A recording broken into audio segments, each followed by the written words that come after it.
Thank you, Vic. Today I'm gonna talk about how we're gonna become a cashless society. And that comes from the inspiration of hearing the CEO and provost at the University of Nicosia. What I like about his presentation and the four goals of the university, the fourth pillar, they talk about decentralized technologies, including cryptocurrency, blockchain, and digital assets. And while he was talking, Professor Antonis, I just reminded one thing. He said, when my mother, his mother, was an accountant and she entered work, at the end when she got pension, well, things didn't change a lot. But now things are changing very fast. And that is gonna happen with money, with currency. Is going to disappear no matter what you or I want or like, because that's part of the evolution of society. And I'll give you three elements that will drive this process.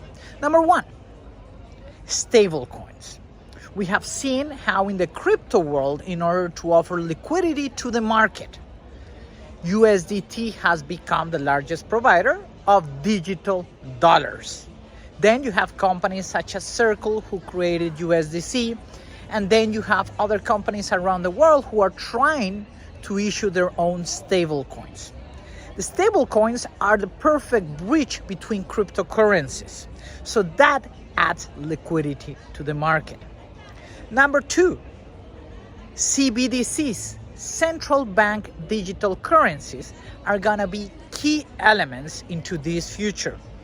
And you might be thinking, but Francisco, sometimes people always want to have the physical cash.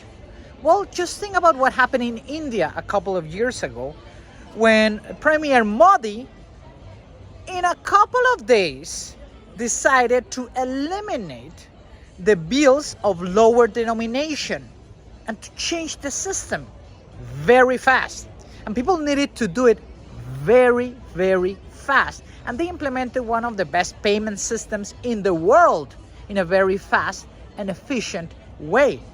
And then they implemented digital identity, and then they connected the digital identity with payments, and then they created open protocols that allow fintechs and other organizations to launch businesses around those elements. So what we saw there, even though in a country that you literally, when you go in the streets of India, you can just use the currency, they have to do it very fast. And that's part of what is coming. India show us that governments, if they decide and do things in a right way, well, cash could start to be eliminated. And then those open finance and open protocols via APIs will allow people just to transact. So for people, remember, we use our phones, and it's natural by using our phones to do transactions. I'm here in Nicosia, but I come from living in London for the past 15 months. And what I love about London is that I can pay everything through with my phone. But I studied my master's degree back in 2015. And in that time, well, companies and business, they didn't accept digital payments. Now, in most places, they accept them, and there are very few places, specifically when you get your fingernails cut or barber shops, that they said cash only. Or specifically, if you want to buy one of the best fish and chips in London, well, you have to pay in cash. But those were the only times. The rest, I just use my phone, and specifically Apple, because Apple Pay became the standard. Then Google Pay integrated, and then what you use is the simple integration of debit and credit cards into your phone. So by having these elements, people just get used in London to pay for everything. So I was wondering when I came to live to Cyprus if the same was going to happen. And I'm surprisingly happy about the situation, because now if I go to any store, any restaurant, I can just pay with my phone. Isn't that incredible? Yes. When is the time that I have to use cash? And I'm gonna tell you. Time that I have to use cash is when I have to grab the bus here. Because I still don't have a card that I can take and then put the money digitally. But that's the only way that I have found that I need to use cash here in the bus system.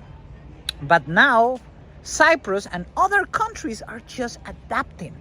So CBDCs connected with open finance rails will just allow every country around the world to make digital payments. And what is the third foundation element?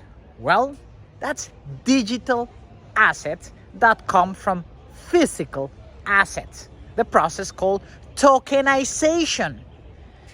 And I was just speaking with one student. I was explaining my research and I told him, imagine the possibility of you just buying a fraction of a restaurant. So let's say the restaurant cost 1 million euros. And you just have 1,000 euros, but you believe in that guy because you love the chef and you know his vision. Well, you can put your 1,000 euros in that restaurant. And because everything will become digitally connected, each time the restaurant makes money and issue dividends, you will receive some money because you own a fraction of an asset. That's the lovely thing. And then in the future, let's suppose that restaurant becomes successful and it was sold to a major brand. Well, the valuation of that share maybe it increased from 1 to 2 million.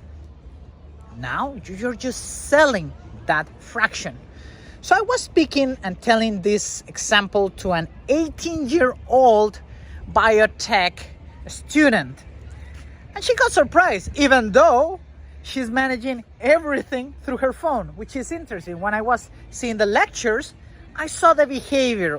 What impressed me is that people respected them, the presentations, which is weird, but also I saw how they just went to Instagram and start talking to themselves, and they took pictures of the presentations and they sent it through air. So it's very interesting that even though this generation is used to completely digital communications and interactions, when we're talking about the process of tokenization, it sounds weird. It sounds out of this world. But I think that's where the opportunity comes.